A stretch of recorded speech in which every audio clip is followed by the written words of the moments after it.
shot from the pitch at St. Michael's University School in Saanich, where there's a lot on the line right now. A lot of bragging rights on the line. Mira's there with the look ahead to the boot game. Mira.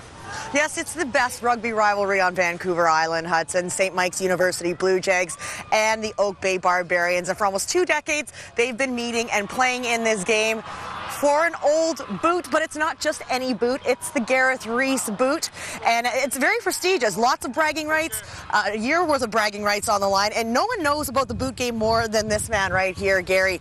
You actually... Well, you coach Oak Bay, but this was your idea, like some years ago. Well, it was. An old fella died, and his son came in and tried to give these boots to Oak Bay High School, and they were ridiculous because they were so old. So I said, no, we'll take them. And so I phoned Gareth and said, would you pay to get it bronze so we can have a rivalry? Because Gareth Rees is probably the best player that's ever played for Canada, and he's going to present it today for the first time. I don't think he's ever done it before. Alan's always done it, but Gareth is here, and so Gareth paid to get it bronze, and now 18 years later, here we are again, dead even, one tie. SMU won the first one, and we won the last one.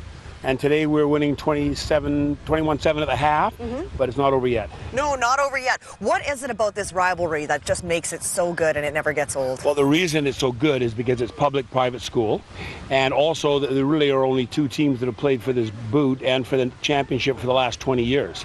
And it's been SMU and Oak Bay. Sometimes SMU is dominant, sometimes Oak Bay is. So, and we're all good friends. Elliot Anderson, the coach of SMU, graduated as one of my barbs in 1993. So, yeah, there's some good stuff, and Ian Hiley is a great friend. And the kids have a good time, too. They come out and they wear the colors and they support the event. Right. It's like Friday Night Lights, and hopefully maybe next year we'll get it Friday Night Lights at UVic, and we'll really do it up even bigger. What can you say about rugby on the island right now, Gary, especially in the high school ranks? Well, the numbers are sort of even. There are some dominant schools year after year. Shawnigan really is in a class by themselves. They're in Japan right now and playing over there. But all the rest are pretty tight. SMU's strong, GP Vanier, Oak Bay, and Brentwood College are the top teams on the island. Finally, you mentioned Shawnigan Lake. I have a piece of news for you. They actually beat New Zealand today. They're top-ranked team in the nation. Well, that's unbelievable because Kelson Boys High School is one of the best high school sides in the world, let alone New Zealand. There was a no hope against those guys, but they lost to Japan earlier in the thing, but looks like Murdy and Jeff Williams have put it together, and that's fantastic news for Canadian rugby. All right, fantastic. Who's going to take the boot today? Well, I would have to say Oak Bay would be favored because they had a 21-7 lead at halftime, but it's not over yet. All right, thank you very much, Gary. Thank you. All right, Gary, coach of the Oak Bay Barbarians. Well, on April 11th, Olympic gold medalist rower Adam Kreek and 5 others left Vancouver Island to circumnavigate the entire island. It was 1,200 kilometers long, and yesterday they returned to Victoria. If we head behind the island, it's calm. Yeah, Kreek has actually been sleeping in his own bed since late last week. Family commitments forced him to jump off the boat into Fino and come home a few days early. But what an experience during his 20 days at sea. The crew made do with cramped quarters, navigated tricky tides, and a revolving sleep schedule on board the floating science lab that was also collecting water sample data throughout the entire trip.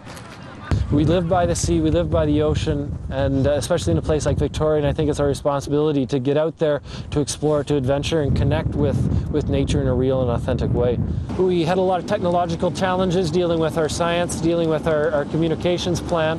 That said, we learned a lot about the boat, we learned a lot about the systems on the boat. I think you really get an opportunity to figure out how much you can endure when you're wet and cold or when you're tired, but when you still need to get somewhere and get somewhere safely. You can learn a lot about yourself that way. The crew will dock in Vancouver today, completing the voyage, but plans are already in place for the next excursion. The team is planning a trip across the Atlantic Ocean from Africa to the Americas. That exploration is expected to take anywhere from 40 to 80 days. It will be an incredible journey. It will take anywhere from 40 to 80 days, depending on weather. This row around Vancouver Island has prepared us perfectly for a row across the Atlantic Ocean. I'd totally recommend, if anyone has summer plans, get outside, connect with nature, connect with the wildlife that we see. A big thank you to the Canadian Wildlife Federation for sponsoring this Salish Sea expedition. Well, sad news to report from the world of swimming today. Norwegian superstar and world champion Dale Owen died of a cardiac arrest. Yeah, Owen was found collapsed on the bathroom floor of his Arizona hotel where he was attending a pre-Olympic training camp. Dale Owen won the 100 breaststroke at last year's Worlds in Shanghai. 3 days after a bombing and shooting spree that killed 77 people, he dedicated his victory to the victims of that massacre. Dale Owen was just 26 years old.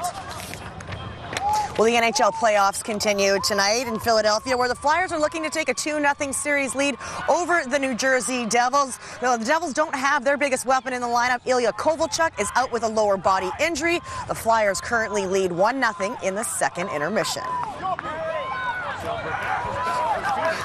And Alexander Radulov and teammate Andrei Kostitsyn have been suspended by the Nashville Predators for Game 3 of their series against the Coyotes. Now, the reason, violating team rules. Now, the team won't elaborate, but if you believe everything you read on Twitter, the pair were apparently spotted out at 4 a.m. the night before the game. A touch of class by the Preds organization, benching a couple of their forwards for a virtual must-win Game 3. Nashville trails the Coyotes 2-0 in the season series. Oh, we got another try to report here, Hudson. It looks like St. Mike's is getting one, so 17, 18, 19, 20, 22, 23, 24. Could be a lot closer. It could be 24, 21. So you never know what's going to happen here. All right, we'll check back with you in a while, Mike. Thank you. I'll be here. You Have bet. fun. Stay with us. Adam's next, revealing the latest celebrity joining the lineup for the David Foster Foundation's Miracle Concert. That's next. All right, time for sports. Mara has that for us tonight from the pitch at SMU. Yeah, that's right, Hudson. You know, for 18 years, St. Michael's University School and the Oak Bay Bays have been meeting on the rugby pitch to battle for an old boot. It's the Gareth Rees boot, and it's more than just a game. There's a year's worth of bragging rights that are on the line, and it was dead even heading into this year. Oak Bay had won 9 times. St. Mike's had won 9 times. Oak Bay, the defending champions, and could they repeat? This one was a real back-and-forth battle. Wouldn't see anything hit the scoreboard until about the 20-minute mark of the first half, and that's why Jason Knoll, our CTV News cameraman, perfectly positioned right there to catch the Kimia Hamida try. Now it was 21-7 Oak Bay at the half, and they never looked back. They go on to win 38-17 the final, and they will keep the boot for another year. Well, for the first time in the 18-year history of the boot game, Gareth Rees was here to present the boot. It was an historic day on the rugby pitch in Japan for Shawnigan Lake School. They beat a program from New Zealand, the Kelston Boys High School team, who are the defending national New Zealand champions. We asked Gareth what that victory means for Canadian rugby. The Kelston Boys School, one of the top schools in the world, really, and that's a fantastic result for Shawnigan, and they deserve it. They put in a lot of work up there, and it's going to be tough matches for these two teams when they come back. To win that fixture away in Japan at a very famous tournament against Kelston Boys is a very good result for Canadian rugby in general, and obviously Shawnigan Lake School has worked very hard to grow their program up there. So it's a very, I mean, in terms of, it's like going down maybe a high school basketball team going down to being the best American high school. That's kind of how you'd rank it. So it's a big result.